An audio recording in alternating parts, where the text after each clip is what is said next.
All right, good morning, afternoon, and evening to everyone, depending on where you find yourself at the moment. My name is Malik Dasu.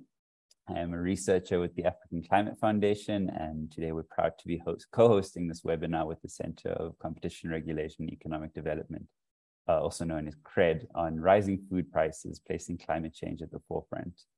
Conversation is quite timely as we've seen the impacts of Russia and Ukraine crisis on our global food systems, which exposed a lot of the underlying flaws that led to disastrous effects and ultimately culminate in higher prices on our shelves. While this crisis rightfully captured global headlines, we thought it was important to highlight the existing effects that climate change has had and will continue to have on our food systems if urgent action is not taken.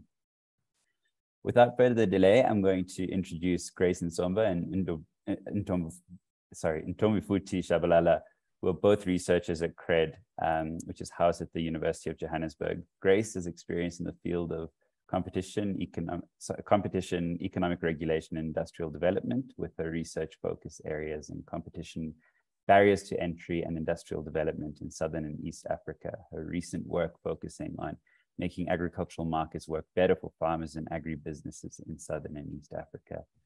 Ntombifuthi is currently completing a Master of Commerce degree in Development Economics at the University of Johannesburg, with her research interests on competition economics and industrial development, with a focus on regional agri-value chains in East and Southern Africa. Their presentations will explain the causes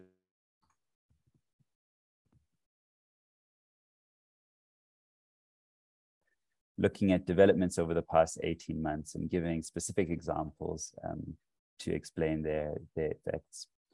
In the discussion, we can elaborate more on the agenda for action, including the need for effective competition and enforcement.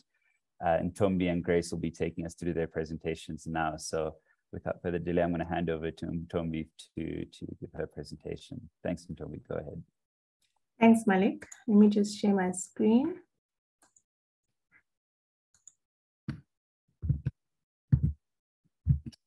Perfect. Good morning, everyone.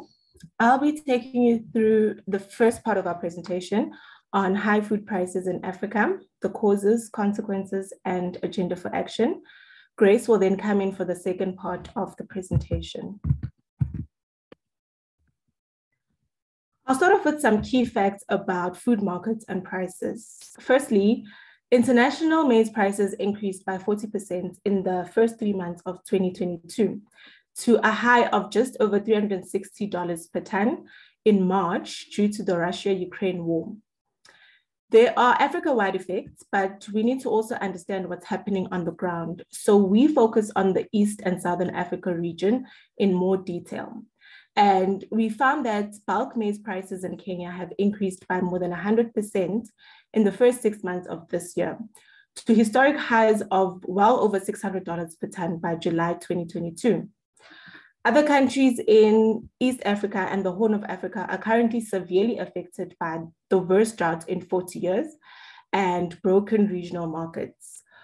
What underlies the prices is the real effects of climate change now. Africa has the potential to meet with the challenges if we mobilize by supporting farmers for fair returns to regenerative agriculture and by ensuring supplies to households. We have found that food markets are not working well.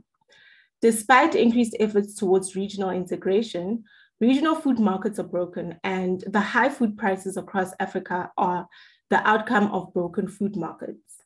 The current path that the region is taking leads to rapidly worsening import dependence, vulnerability to climate change and extreme weather shocks, as well as the rise in urban populations, which means that the demand for food is growing.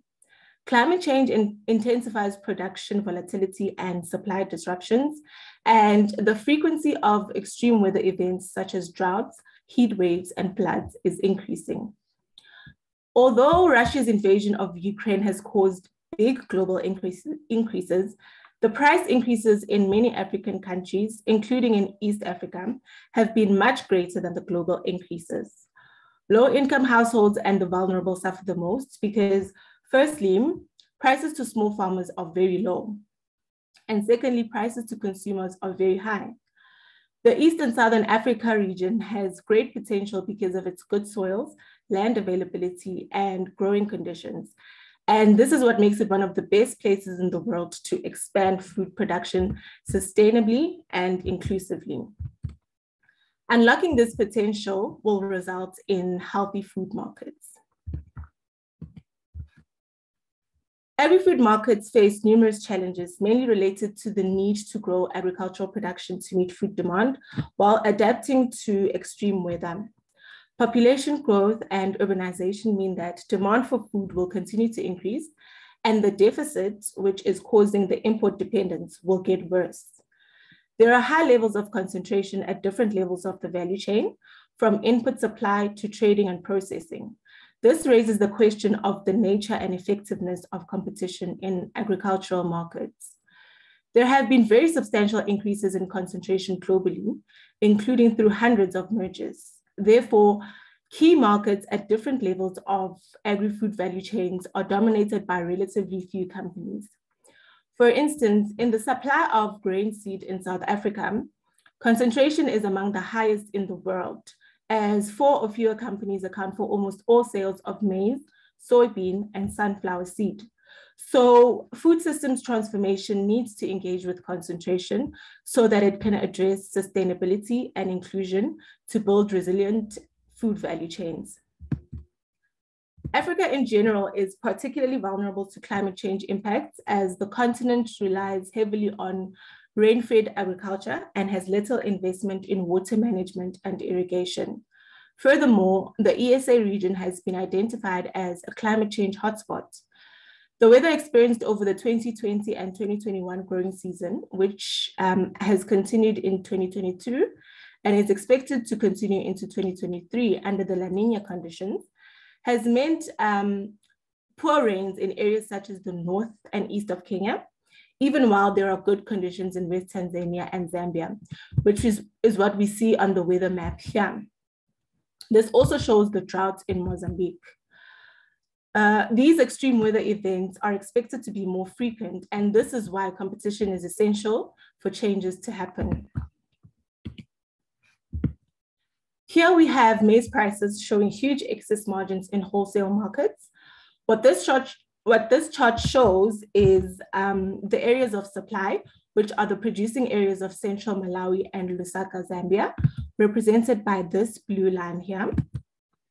We have the areas of demand, which are the consuming cities of Nairobi, Kampala, and Dar es Salaam, represented by this black line here. And then we also have South Africa, which is this green line, and that's used as a benchmark for international prices to assess how the region compares to international markets. Then we have the gray dotted line, which runs through here. And this is the East Africa import parity price, which has been calculated as the price in the producing areas plus efficient transport to the consuming cities. So what we see here is that maize prices in East Africa are far above international prices, and there are big markups over supplying regions in Zambia and Malawi. So when we break this up into different periods, the graph shows that different dynamics emerge at different points in time. From January to April 2021, we see that maize prices in consuming areas are in line with the import parity prices, as they should be, while prices in producing areas are in line with the international benchmarks. Then when we look at May to December 2021, there's a drop in the prices in producing areas following the good harvest in 2021, but prices in consuming areas remained high. Therefore, the excess margins were high in East Africa in this period, while the region also experienced poor harvests due to the La Nina conditions and the resulting droughts. So farmers are receiving low prices in Malawi and Zambia when they could be meeting the high demand in East Africa.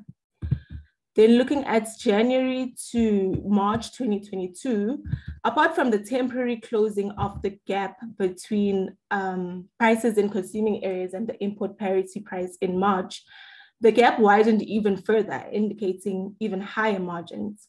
Then more recently, from May to July, we see that the black line is going even further up. And this shows that prices in East Africa have increased significantly, while prices have not increased at the same frequency in producing areas. And this is widening the already large gap and indicating even higher excess margins. So our analysis indicates that prices should be 30 to 40% lower in these East African cities than what they currently are. This has an impact on processed food prices. And what we see here is that retail prices of processed food are directly affected by wholesale prices. We've shown maize grain and maize meal prices in Zambia and Kenya here. And high maize grain prices translate to high maize meal prices. So this dotted red line is the price of maize grain in Kenya. And it's far above the dotted orange line here, which is the price of maize meal in Zambia.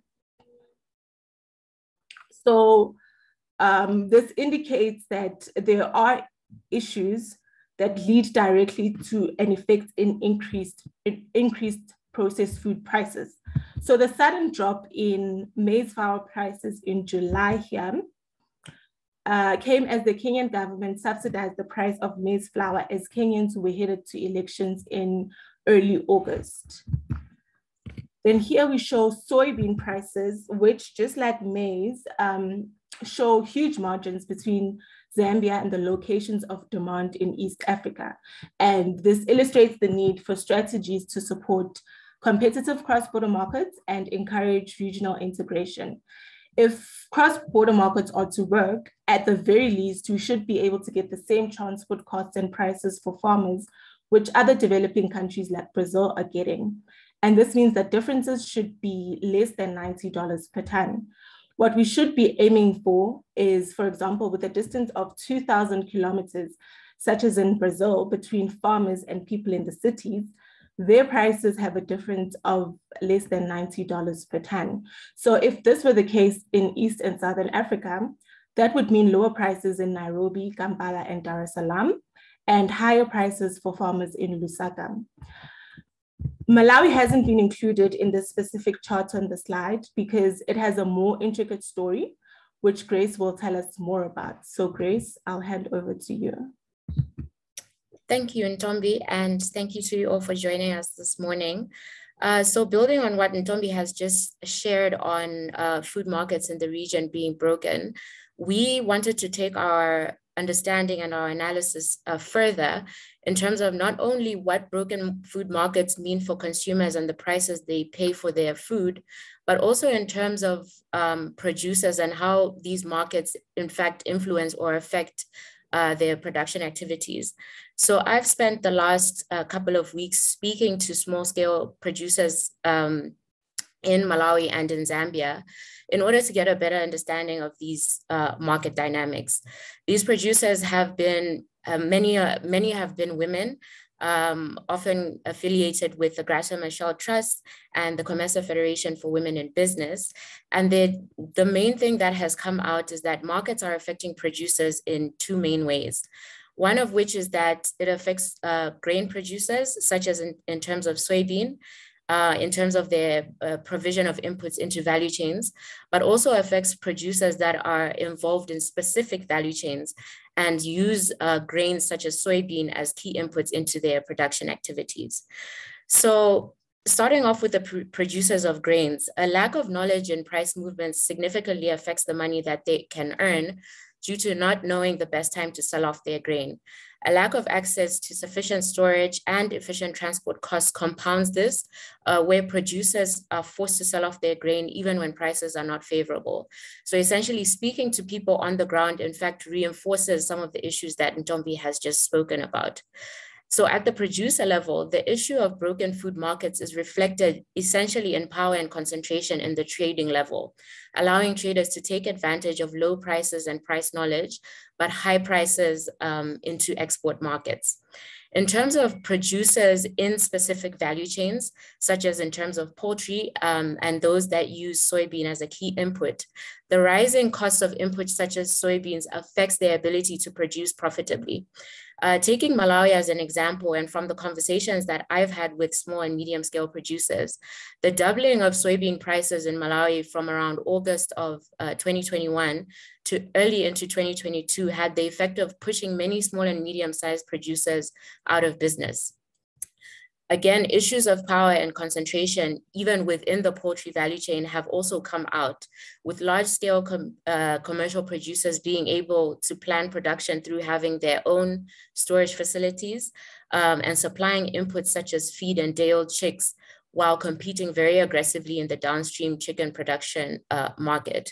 What this has done is again, has forced many small-scale producers in the production of poultry out of business, where I've found that one producer of chicken and who also invested in incubation activities can now only service her own internal production activities and not those of other businesses. However, amidst these issues that I've just highlighted, we also find that there's great potential in countries such as Malawi and Zambia. And this is particularly in the context of collective action. Firstly, producers have had more access to market information, some of which has been facilitated by the work of the African Market Observatory over the past year. And the results of this have been quite evident and quite striking. For example, a cooperative farmer group in Malawi has benefited from more access to information and managed to trade soybeans across the border into countries such as Tanzania and Rwanda, having negotiated prices up from their base prices by around 30%. At the same time, producers within specific value chains, again, I'll use poultry as an example, have been able to pivot their own internal activities based on more transparent information. This has included in terms of processing their own soybean for feed production, rather than selling on their soybean grain at the beginning of the harvest.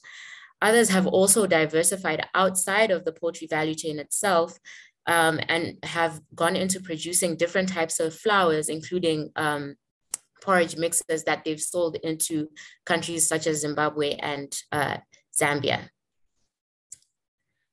So what this shows us is that the African Market Observatory has actually positioned itself as an agent for change, where access to more transparent information and data that has facilitated inclusion and investments in small and medium-sized businesses has begun to result in more healthier markets, not only within countries, but across borders.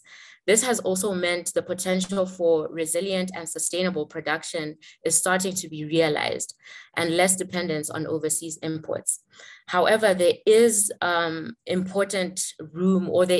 for African leadership, where there must be investment in food production activities, but also in facilities in adjacent markets that harness food production and increase food production. This would mean markets have the potential to be fixed for more inclusive food systems transformation. Steps for food systems transitions, however, in our view, are three-pronged, starting with the development of policies and investment in, again, adjacent markets such as in irrigation, storage facilities, and transport services. Secondly, the African Market Observatory and other initiatives and works of institutions such as the ACF are critical in terms of empowering smaller market participants, the ways in which they can access information, and the ways in which they can participate in different agricultural value chains. Lastly, there's a big role for regional competition enforcement, not only in addressing the issues that smaller scale producers face within countries, but also in addressing the role that large traders and commercial producers play in shaping markets, not only within countries, but across borders. I think I'll stop there. Thanks, Ntombi.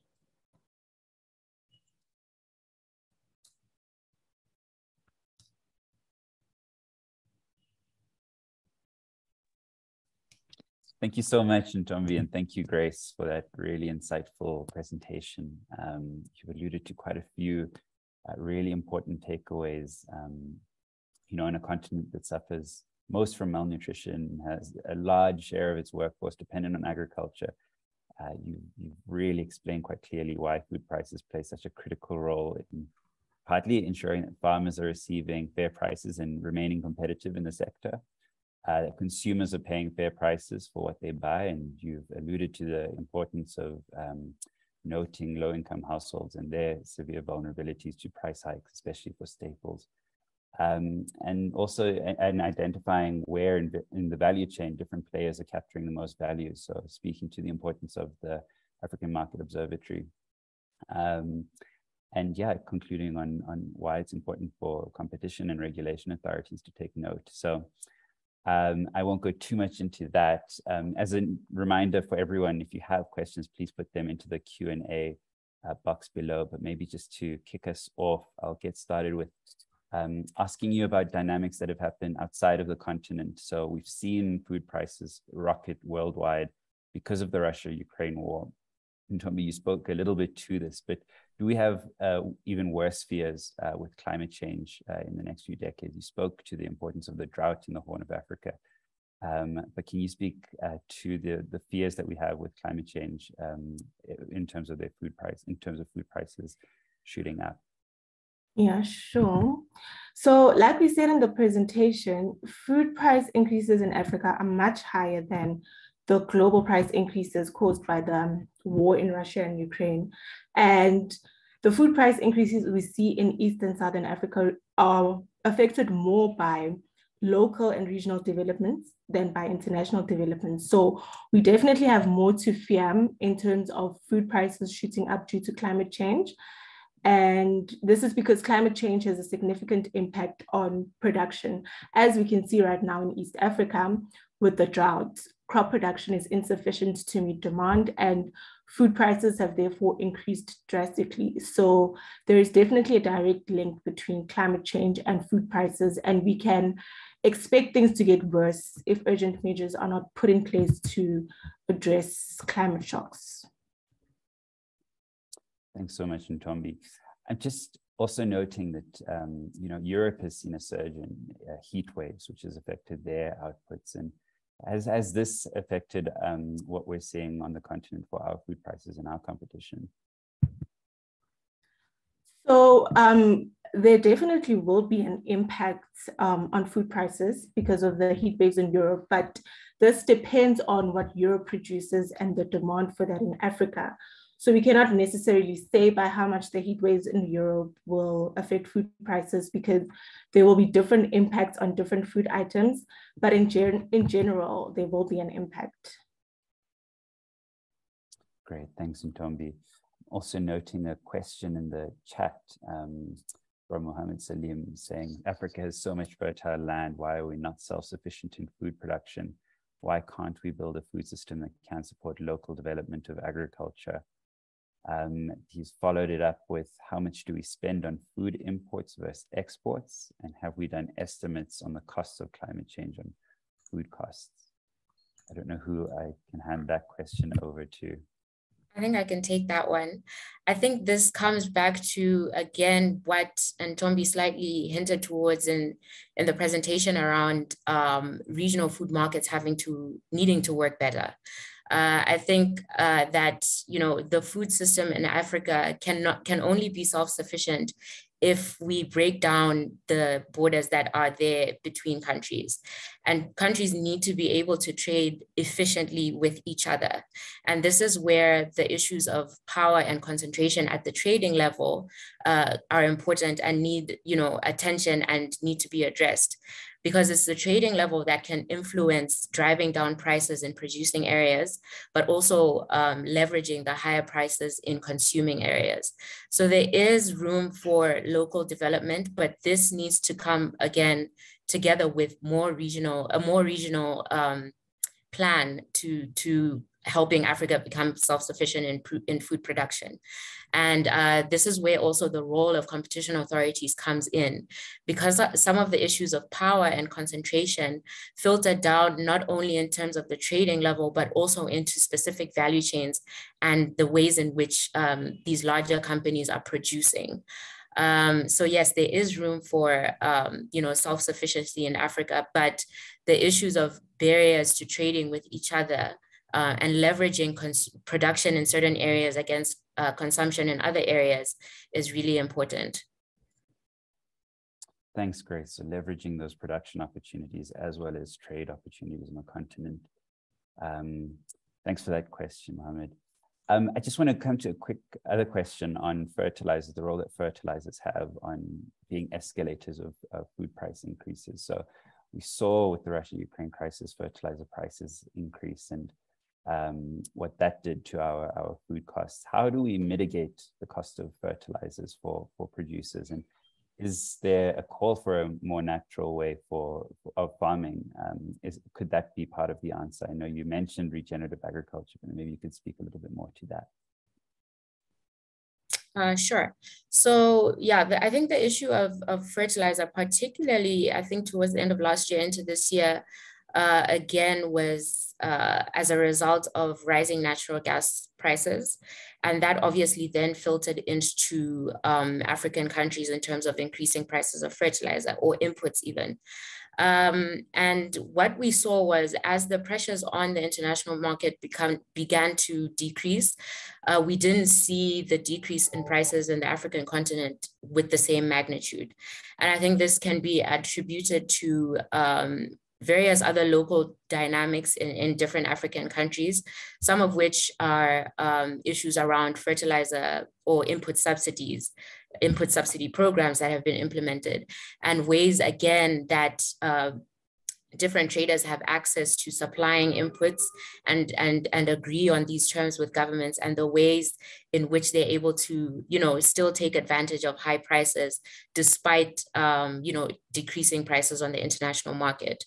There have been interesting developments even in countries such as Zambia, as fertilizer prices didn't decrease with the same magnitude, where farmers were increasingly moving towards planting crops that require less amounts of fertilizer, such as soybean. And this has significant effects in terms of the yields of maize, for example, relative to soybean, but also provides for itself an opportunity to really think about, input subsidy programs, as well as, the focus on increased production in other cash crops such as soybean, and how that filters through to benefits for farmers, but again, to access to lower prices for consumers. So I think the issue of fertilizer is a very interesting one, and I think one which requires much more attention than is being given right now.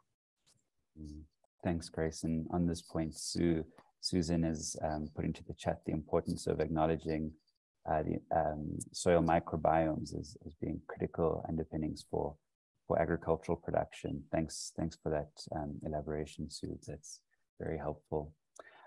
Simon, I'm going to bring you in here to talk a little bit more about the status of price monitoring on the continent. Can you give us a sort of oversight of what that looks like? Is it being tracked adequately? Which regions are faring well in providing accurate data to competition authorities? Sure, thanks, Malik, and thanks for the questions as well. I think the first thing that really surprised us when we're looking at how these markets work was actually how little information is in the public domain on how these markets are operating.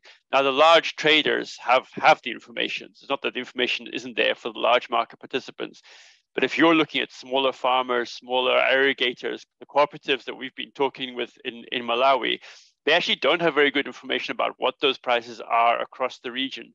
So if you want to support regenerative farming, for example, it's really important that the farmers get a fair price for their produce. So what we found out essentially is that farmers are getting very poor prices for their produce. So in terms of their ability to invest in better farming methods, to invest in better water management methods, that all depends on actually what prices they're getting, what returns they're getting. This is really fundamental, I think. And then in the cities where consumers are located, and you've got maize meal, you've got these prices that are crazy high. I mean, the Kenyan government, as I think Grace and Tommy said, I mean, they just spent 8 billion shillings subsidizing the mealie meal price for a month during the election, right, last month. That was to subsidize it down to a price which they should have been able to obtain the maize meal from if regional markets had been working effectively from places, regions like Zambia, Tanzania, that weren't affected by the La Nina drought. I mean, that's the real cost of climate change right now on maize meal prices, the main staple food in Nairobi. But the prices through the value chain for soybeans and maize are not well known. And the reason for these huge margins that are on the table are also not well understood. And that's where we think competition authorities need to come in, because essentially you're seeing a huge margin between the farmers and the amount that buyers are paying. The question is, who's making that money? And that undermines all the investments that can be made in the resilience of the market. And so we see that the monitoring is the first step. That gets us to the starting line. Then there's the question about the investments in improving transport, logistics, storage, infrastructure that is there. Ideally, it should be moving by rail, of course, but it's all going by road at the moment, but still at very, very high costs. And then you've got to say, well, okay, where are those bottlenecks and where do the competition authorities come in? And competition authorities are all, at the national level. What we really need is to be saying, well, where are the authorities that can take a regional view and look across the borders, just like the major traders are doing. I mean, they're operating across the whole region. Thanks for elaborating on that, Simon, explaining that disparity between how well prices are being tracked by large aggregators and the importance of it for small producers. I'm wondering if I can just go on that point a little bit more. Can you describe the sort of progression of action from monitoring and data being provided on food prices to action being taken on by competition authorities? Where do you see in the agri-food value chains the most pressing need for intervention? And what should the objective of that intervention be? Should it just be about ensuring fair prices for producers and consumers, or does it extend beyond that? So I think this is really a great topic for others in the session to come in on as well, because what we're doing, I suppose, is just filling in a piece of the jigsaw puzzle, which is like, okay, what's going on in terms of how these markets are working for the cooperatives that are trying to support small farmers, for the initiatives that are trying to invest in regenerative farming, like how is this, how are these markets working for them? I think what we're saying, as Grace finished off, is that we want to have all these things working together. That if you don't have the investment in the storage facilities, the logistics, and the water management to support the resilient producers, then you don't have the realization of the potential. And we remain import dependent and highly vulnerable. At the same time, this has to operate cross-border, because we know that we're going to have we've got La Nina year this year. This is droughts in East Africa. We're going to have an El Nino year sometime in the future. That's going to be drought in Southern Africa. And the balance is going to swing around, right? We need political leadership at that level. And then we've got to tackle these big margins that are just a big blockage in the way, right? The big margins that are there between the producers, the farmers, however they're organized, but mainly small and medium-sized farmers, large proportion of which are women, and then different participants through the value chain, including the roles of governments and government agencies and marketing bodies in different countries. And if you don't do all of these things together, then and do it fast, because we can see how big these effects are, and we're getting kind of knee-jerk reactions. Then we're not going to have the transformation of the food systems that absolutely have to happen. I think the last thing that I would say, I think we're really interesting. Grace talk about on-the-ground interviews she's having, but the last thing that I would say is that we've got to call for this collective action really vigorously at COP later this year. If we don't have this collective action coming in, then we've just got these piecemeal interventions taking place. They're not even sticking plasters. I mean, what the Kenyan government has done is not even a sticking plaster, I think. And it is in the hands of African leaders, African communities, because the land and the water availability is there. I mean, not a shortage of resources that are there. It's really about how the economies are working. I don't know if Grace, you want to come in and just explain how this is actually hitting people right now, because this is what you've been doing. Yeah, sure. Malik, is that fine? Cool. Yeah. So it's actually, as Simon says, happening right now, and changes are happening very quick with effects on actual households in these different countries. So I'll give an example where in Malawi, many of which again I spoke to are women. This was women going into poultry production even after coming out of after losing their jobs during COVID and so on and so forth, and identifying poultry as a key growth opportunity given the increasing production levels of soybean in Malawi. But the problems I think they've been facing are essentially two-pronged, one of which they have their own increasing costs of inputs into their production activities, but also the markets in which they have to contend with are very highly concentrated with, producers having already earned economies of scale, that it becomes very difficult for these women to compete in the downstream levels of production. And, again, as I said earlier in the presentation, there's been some pivoting, which has been really exceptional in terms of collective action by these women, but there's still many, many households that have, essentially found themselves in a very difficult position because of having to pay off loans, for example, and therefore sell their grain earlier on, or just essentially make the decision to go out of business entirely because they cannot keep up with the rising costs of production. And what's unfortunate about it is, as the time, for example, in Malawi, as these prices of soybeans was shooting up, just across the border in Zambia, prices effectively remained at half the price of soybean in Malawi. Which comes back again to the issue of, cross-border trade, access to information, access to storage facilities, but also access to transport services. So while these women are becoming more innovative and more aggressive in the way in which they're carrying out their production activities, as Simon said, it really is counterproductive if, these support services are not provided and there's no political will to do so. Thanks so much for that, Grace. Really diving into that micro level issue and explaining how in real terms this is playing out is really critical in helping us understand it. There's a question in the chat from Mohammed Salim, who I think wants you to go back to that sort of macro level around regional integration. He's asking, would you say the lack of regional integration facilitates higher profit take than should be the case? Tricky one to answer, political one to answer. But essentially, the lack of regional integration really does affect more than it does benefit others. So yes, it does result in a higher profit take for those that have access to pricing information, those that are significantly integrated across countries. So I think it's a question of it's not necessarily the case that there's absolutely no integration, because there are larger companies and larger traders that are looking at the continent as not having borders and have activities in various markets across the region.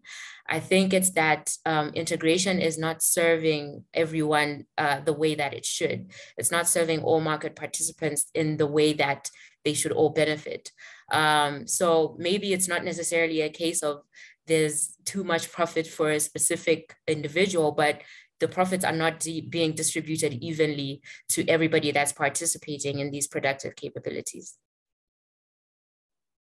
That's clear. Thanks, Grace. Just looking in the chat. Yeah, so Antonio has written great presentations and insights. In many cases, large traders from the region have evolved in diversified business groups, controlling logistics, storage, import licensing, and potentially using large margins in food value chains to retain political influence. Speaking to that concentration of power, how do we unlock such key political economy issues? Yeah, I think this is a really interesting one. And I like that he brought in political economy issues, because again, from what I've seen from the discussions that I've had in Malawi, it's really about, larger companies being able to lobby with government and political actors in terms of what they've already achieved in terms of investments, why they should receive certain concessions in terms of taxes, the fact that they're perhaps creating employment for many. But I think it's also about contextualizing that even smaller scale and medium-sized producers contributes to the economy in these ways. It might not be at the same scale, but they do create employment. They do, provide other support in terms of how activity is being generated in terms of the economy. And if it's about, providing certain concessions to larger traders, let's also look at the smaller producers and what it is that they're doing, and quantifying what it is they're doing, and seeing how they can be supported and this potential unlocked. So I think maybe perhaps a shift away from looking at large scale, and that large scale is always good, but looking at how small scale can actually collectively benefit the economy on a greater scale than large scale is currently is. Yeah. Thanks, Grace. I mean, especially Simon, I don't know if you want to come in. Sure. I mean, this is the really big question, I think, is how to mobilize the constituencies to apply the pressure, because it's all very well to come up with recommendations, but if we don't mobilize or work together with constituencies to apply this pressure, then it's not going to happen. I mean, I think one of the positive things is that even in the time period that we've been building up this information, we've seen organizations such as Working with Cooperatives in Malawi use this information to place pressure on the government. We've seen them negotiate, and this is very heartening. We've seen them go into negotiations with larger traders and get better prices out of those negotiations. They came back and told us we got 25% better prices because we actually, had a better understanding. So, I mean, that shows you the potential that is there. And there's been a lot of interest in countries like Zambia from organizations there that are working to support growth of agriculture as well. And the kind of things that we would want to see happening, is that there have been meetings between Zambia and Tanzania about reinvesting in the railway line. Ultimately, that's actually the critical infrastructure that we should be pushing. So that meetings happened in the last couple of weeks. So I think this is why the organizations such as the ACF are so important, because ultimately this mobilization has to happen not within countries, but it has to happen at a wider level and has to leverage access to finance for these investments, and through the leadership by governments. I mean, governments need to build some of the storage facilities, not have all necessarily all in private hands, and improve transport infrastructure. It's not just about reducing border controls. You need to have the investments in transport infrastructure, such as rail, to be able to have lower transport costs. I think this is really the critical, the kind of critical point for us to focus on. Like, what do we all do to improve this? Thanks for that, Simon and Grace. I'm going to go to the chat again, because there's two questions that have come up here. Susan has already has again alluded to the importance of acknowledging soil health as a fundamental consideration for agricultural production, noting that we're going to be carrying around in the same circles if we don't fix our soil management systems. Her comment starts with a question about how many African governments have a policy on soil that recognizes and protects and promotes soil microbiomes. I don't know if anyone is able or wanting to answer that one. I mean, the one thing I would say is, and I've been reading a lot more about regenerative agriculture since starting on this work. I mean, my background is in competition authorities. So one week it's cement, and next week it's kind of cell phone costs, right? Okay, I mean, and Tommy's much more on the ground on this. But the one thing I would say is that fertilizer usage in many countries that we're talking about is much outside South Africa, particularly, is much lower than we're talking about. So South Africa, high fertilizer usage, and people, I think that in the reading I've done, they're very aware of the need to protect the soil. The question is, how to organize the food system so that actually is viable.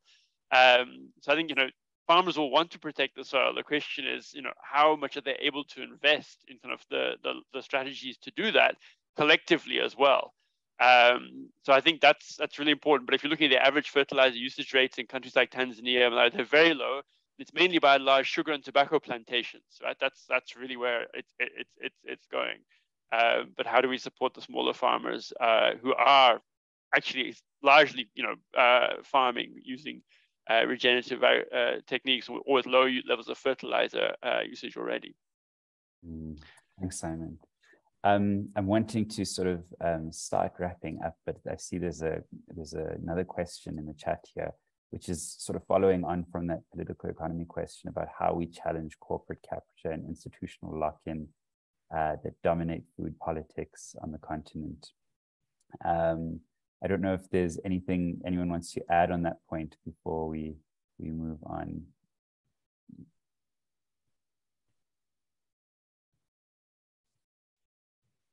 Sorry, I'm just rereading the questions.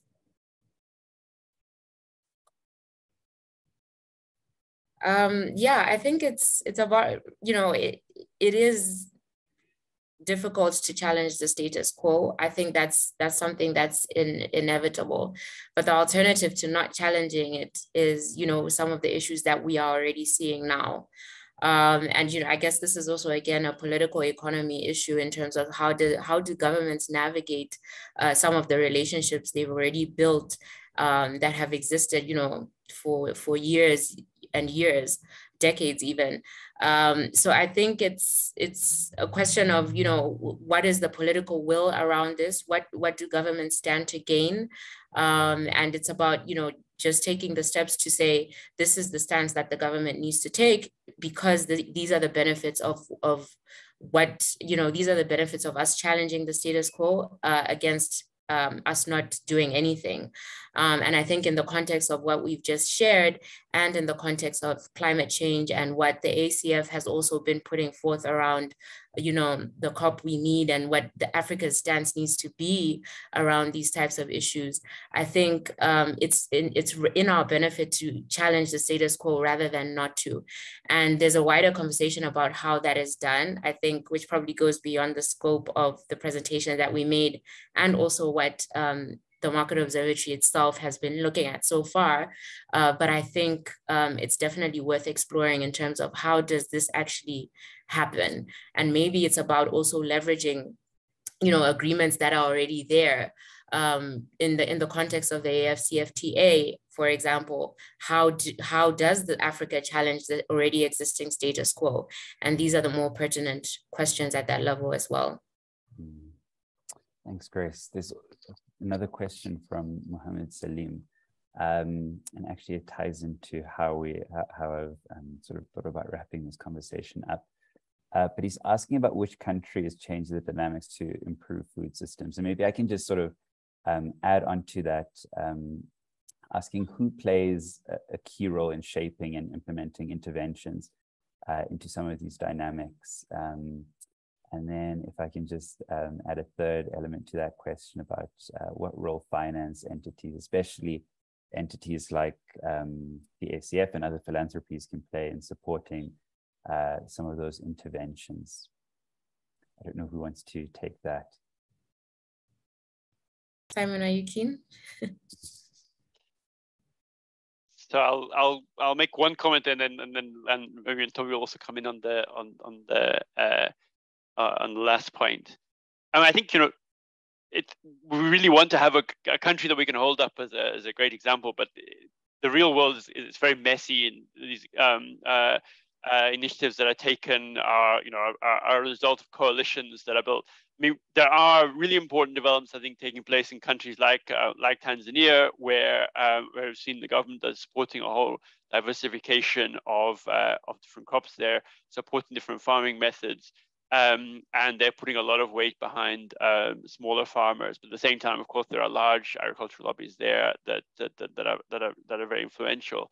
But if you look at the impacts that's had on, and we didn't talk about it today, but kind of growth of rice production in Tanzania. Tanzania's moved to becoming self-sufficient and net exporter in rice production, literally over the past 3 years. So very big changes. In the last 5 years, both Malawi and Zambia have moved to being net exporters of soybeans, so not importers of soybeans, and that's largely produced by small and medium-sized farmers, right? They have more than doubled production of soybeans, which is so important for going to fish farming and poultry production. Now, we may say, we want to move away from meat, but the amount of meat consumption in African countries is actually very low already. And fish farming and poultry production are the best ways in which we can actually do that. So this change in terms of the soya production in both of those countries is actually really material. It's a really big step forward against all of these, all of the odds, if you like. And I think we need to combine it with all these debates around the types of changes in farming methods that are required. But that's we're not agronomists, like I've said already. But I do think there are these examples there, and I think what finance plays, the important role that finance plays, but also kind of the organizations, the networking organizations, is really mobilizing this agenda at a continental-wide basis, but also understanding what are the public goods that need to be provided. The public goods that need to be provided are really tangible public goods, are things around water management, storage facilities. These, you come back, people are looking at all these digital solutions, silver bullet, lots of apps, etc. Kenya's got more than 100 apps for farmers, right? Meanwhile, most farmers we talk, they're not using smartphones. So really, it's not necessarily appropriate, but they all need transport and storage facilities. Right? This is really basic. This is really important, and you really need those provided as a kind of public, as a public good, or with cooperatives or networks of farmers. But then, Tommy, maybe you've also want to just have a final word there as well. Yeah, I just want to come in with regards to changing the dynamics to improve food systems. I think it's also important to take note of the fact that that's only possible if farmers can get good prices for their produce. So the most important thing here is prices, and then that leads us to another possible solution, which is the role of competition authorities. So we need enforcement, we need policies that ensure that prices, farmers get those prices. And these policies, I think Simon mentioned this, they need to work across borders. They need to be regional. They can't just be focused on each individual country. And that's the only way that the dynamics can change and food systems can be improved. Thanks, Ntombi. Thanks, Simon. Simon, I think Sue has asked just a follow-up question to your last comment on whether, I think this is on your last comment, on whether the stats on increased yields aggregated over the same users are the stats on increased yields aggregated over the same users all the time, or do they represent an ever-increasing pool of producers actually declining? So, I mean, it's important to go and look at actually what's happening in terms of soybeans, for example, in Zambia and Malawi on the ground, and find that our assessment of what's going on in terms of the doubling of soybean production in Malawi and Zambia is that's a combination of people moving away, in fact, from crops such as just solely focusing on maize. So it's actually more land, but it's also increased yields from those land. And soybeans are relatively low fertilizer use. Now there's the whole other debates about plowing, etc., and farming methods. That's not our area. It's really important that those farmers are getting reasonable prices for what they're producing. But that's quite an important transformation in terms of the wider set of grains. Now, there's other grains that should be produced in common beans and cowpeas, pigeon peas, etc., and that's really important that there is that diversity that is there as well. So I think this is just very much the beginning of what we're trying to do with the observatory. Thanks so much for that, Simon. I think the questions have stopped flowing in, so thank you everyone so much for those. I think we're getting close to calling it right now.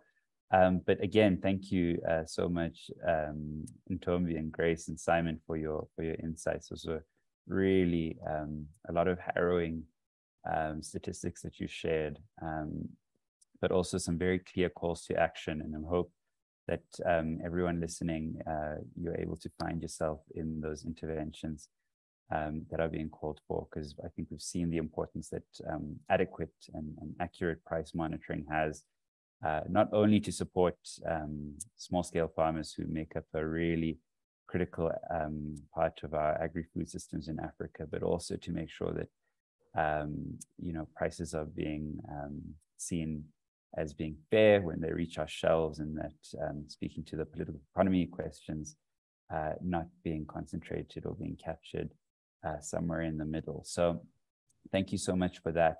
I want to also just note that this is just one in a two-part series that we're hosting with CRED.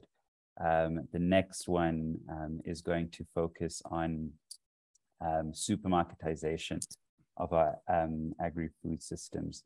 That one will be shared soon online, so just keep an eye out on our social media, or feel free to reach out to me if you need more information on that. I can share my email address in the chat. With that, I think let's close here. Thank you again, everyone, for attending, and thank you so much to the folks at CRED for presenting this really critical information.